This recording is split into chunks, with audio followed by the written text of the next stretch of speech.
Hvala lijepo. Zahvaljujem gospodinu dekanu što je našao vremena doći na ovu promociju i reći par riječi. Hvala cijeloj upravi, a posebno hvala svim prevoditeljima koji su me podržali kada je krenula ideja oko prevođenja ovog udžbenika.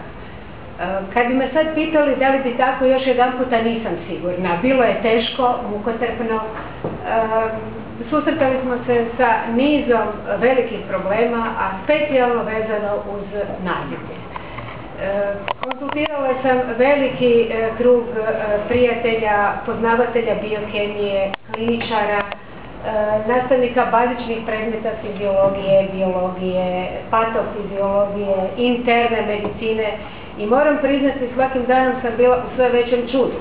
Što sam se više raspitivala, to sam dobila sve veći broj različitih tumačenja i odgovora i trebalo je naći i odlučiti se za određenu terminologiju, što nikako nije bio lagani posao. Moram priznati da su mi uvelike u svakom trenutku pomogli recenzenti.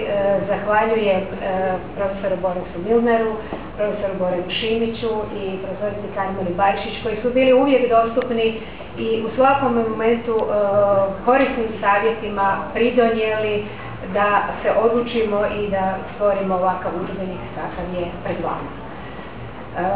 Izuzetno mi je drago što vidim ovdje studente, to su studenti prve godine medicine. Nemojte se bojati ovog udžbenika, nije to tako teško, iako je voluminozno. Već danas kad sam ga pokazala na prvom predavanju, vidjela sam razrogačene oči, zar se sve to mora? Pa ne mora se baš sve, ali da bi stekli i nekakve uvode u nastavna gradiva koja slijede iza biokemije, a to su i fiziologija i patofiziologija, tu je zapravo i interna medicina, tu je farmakologija, morate dobiti nekakve osnove. Također, izuzetno mi je bilo drago surađivati sa profesorom Andrejsom, koji je bio u funkciji korektora, ali tokom višemjesečnog druženja zapravo postali smo prijatelji i bio mi je uvijek velika i moralna, a i stručna pomoć da ovaj posao dovedemo do kraja.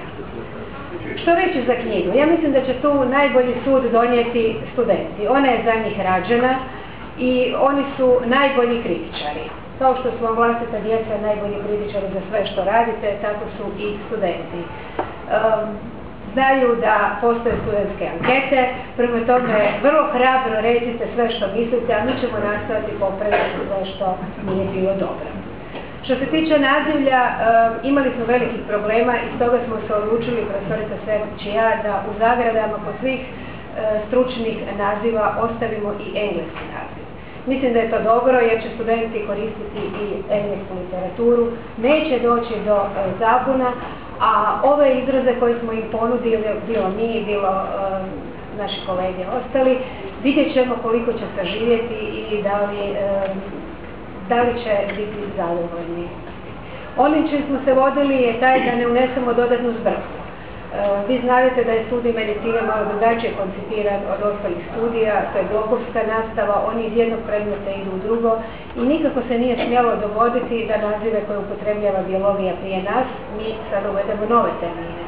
A također fiziologija koja slijedi iza nas morala je biti također usuglašena sa našim terminima i nastala sam da u svakom momentu to i ispoštujem.